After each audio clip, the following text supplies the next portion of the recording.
नमस्कार, मैं साक्षी सहानी बहुत स्वागत करती हूं आपका आईपा में। एक ऐसा मंच है जो प्रगतिशील राजनीति की बात करता है, जो बात करता है समाज उद्धार मुद्दों की। इन मुद्दों पर बात करने के लिए हमारे साथ राष्ट्रीय प्रवक्ता यूकेडी से विजय कुमार बोड़ाई जी मौजूद है। बहुत स्वागत है सर आपका। धन्यवाद, बहुत बहुत। सर, सबसे पहला प्रश्न मेरा ये है, जो मुहिम आईपा द्वारा चलाई गई है जिसमें हम प्रगतिशील राजनीति की बात करते हैं, इससे आप क्या समझते हैं और क्या क्या आपको मुद्दे लगते हैं कि प्रगतिशील राजनीति का हिस्सा होने चाहिए? बहुत सराहनीय कार्य है आपका और इसकी आज के समय में और ज़्यादा महत्ता है क्योंकि जो जितनी भी पॉलिटिकल पार्टीज़ हैं उन्होंने अपने अपने एजेंडा ये गलत दिशा में चले गए हैं।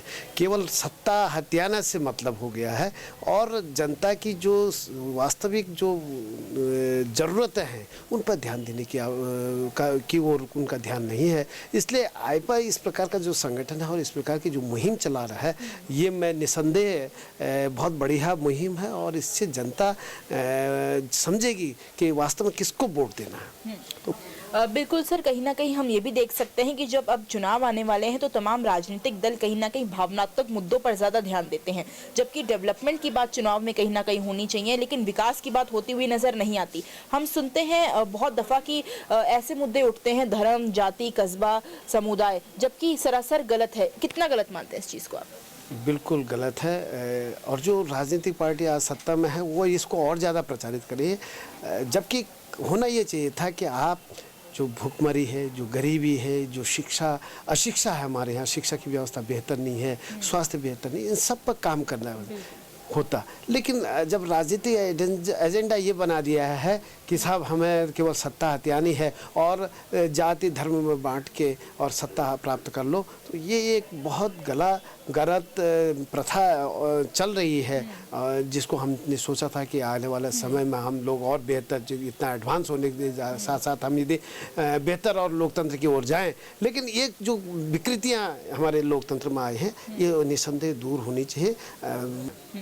सर, एक सवाल मेरा ये है, पेशे से आप एडवोकेट हैं और ये सवाल कहीं ना कहीं बनता है क्योंकि तमाम जो दल हैं वो अपने आप को लोकतांत्रिक कहते हैं, जबकि हम साफ तौर पे देख सकते हैं नामात्र कहीं ना कहीं राजनीतिक दल जो हैं वो लोकतांत्रिक रह चुके हैं। इसके बारे में क्या कहना चाहेंगे? निश्चित रूप से लोकतांत्रिक प्रणाली में हम लोग रह रहे हैं, दलों को अपने जो लोकतंत्र, आंतरिक लोकतंत्र भी रहना चाहिए। लेकिन मैं बात करते हैं, जैसे भाजपा बहुत बड़ी बात करती है कि हमारे यहाँ लोकतंत्र है, वहाँ आंतरिक लोकतंत्र और भी कम है बजाय कांग्रेस के। कांग्रेस में फिर भी लोकतंत्र दिखाई देगा आपको, यदि देखेंगे तो वहाँ लोकतंत्र मिलेगा।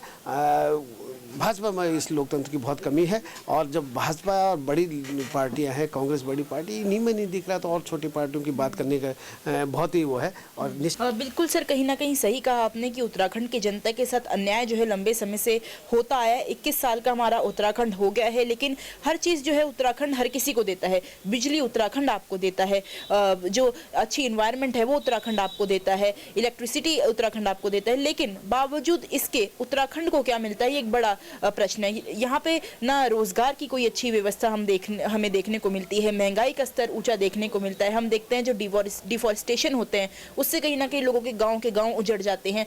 इसको कितना गलत मानते हैं सर? मैं वही कह रहा हूँ कि यहाँ पर जो है छोटा प्रदेश है और इस प्रदेश की एक भौगोलिक प्रदेश भी अलग है क्योंकि ज़्यादातर पहाड़ी इलाका है, यहाँ की ज़रूरतें अलग हैं।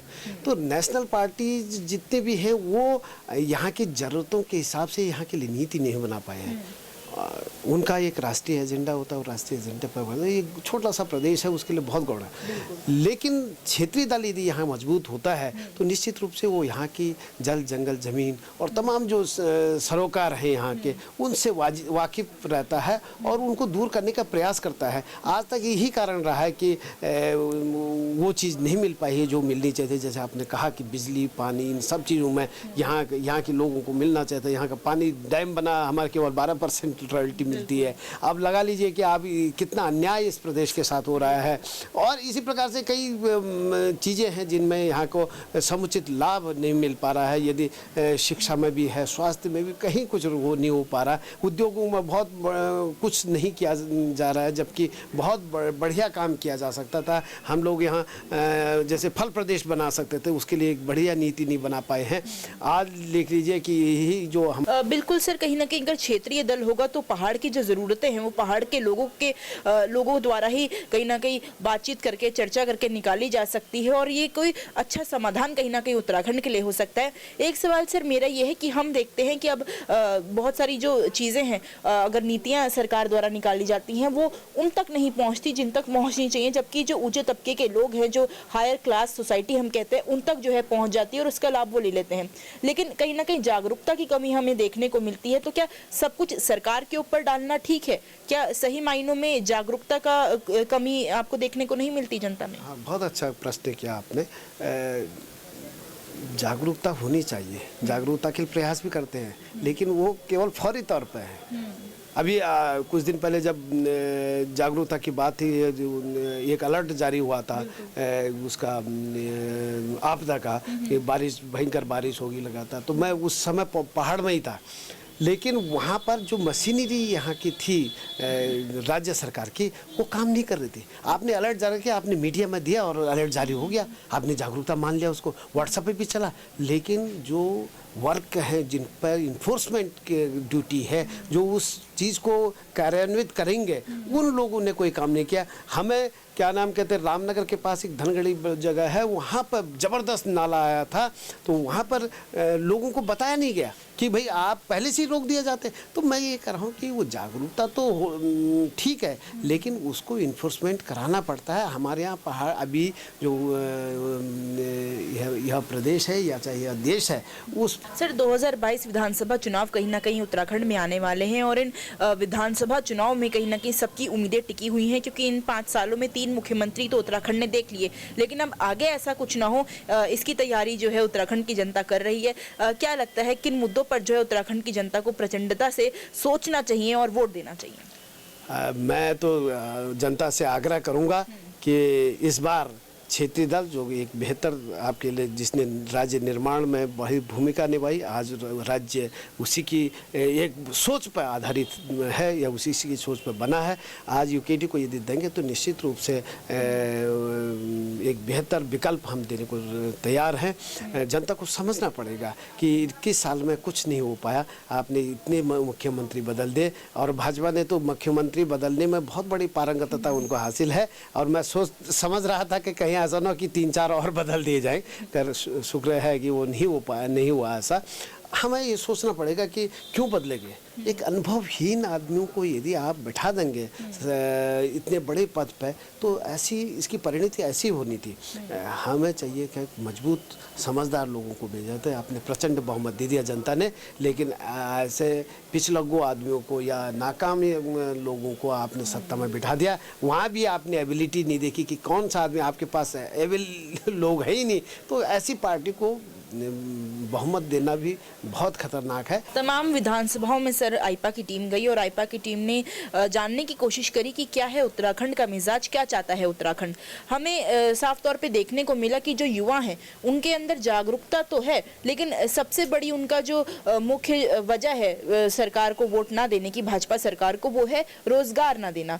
हम देख सकते हैं सर, स्वरोजगार की योजना जो है सरकार द्वारा चलाई जाती है, इन्वेस्टर समिट जैसी अटकलें जो है सरकार द्वारा चलाई जाती है, लेकिन कहीं ना कहीं नामात्र ये चीजें रह जाती हैं। जो अधिकारी बैठे हैं उन तक मिलना, अगर आम जनता को उनसे मिलना है तो इतना बड़ा अपॉइंटमेंट लेना पड़ता है, मानो किसी भगवान से मिलने के लिए कोई अपॉइंटमेंट लेना हो। इसको कितना आप गलत मानते हैं? और साथ में अगर रोजगार की बात करी जाए तो रोजगार के लिए अगर कोई भी पार्टी आती है 2022 विधानसभा में, चाहे यूकेडी है चाहे कोई भी दल आता है, तो किस तरीके से उसे काम करना चाहिए?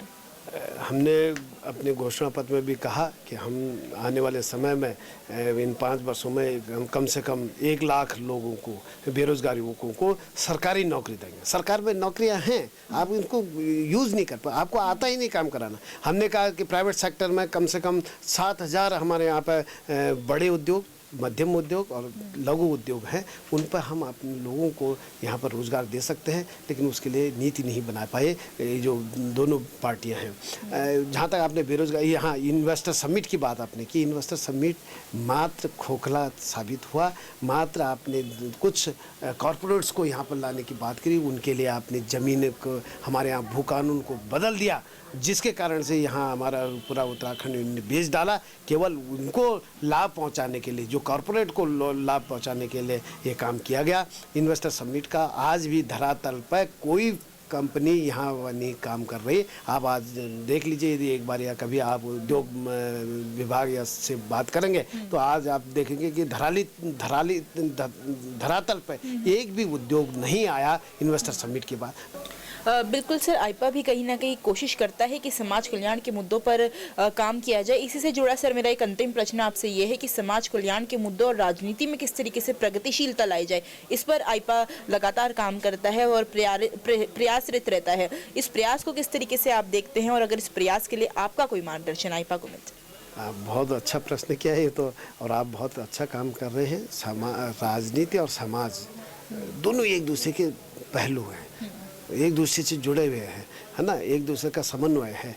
लेकिन मैंने अभी कुछ देर पहले आपसे बात की थी कि यदि धर्म की राजनीति ना हो, राजनीति का धर्म हो, तो राजनीति का धर्म जहाँ भी होगा, राजनीति का धर्म है कि सेवा भाव।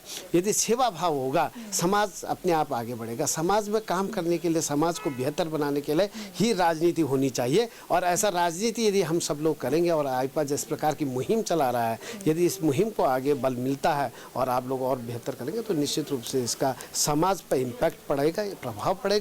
और समाज और राजनीति को दोनों को जोड़ के हम एक सुनहरा भविष्य बना सकते हैं, चाहे स्टेट का हो, चाहे देश का हो, चाहे मानव जाति के लिए हम काम कर सकें तो बेहतर काम हो सकता है। आईपा का यह जो सुझाव है लोगों के बीच जाके बहुत अच्छा प्रयास है और इस प्रकार के मूवमेंट होने चाहिए ताकि वास्तव में जनता समझ पाएगी, क्योंकि जनता को ये राजनीतिक दल अपने प्रोपेगेंडा से भ्रमित कर देते हैं।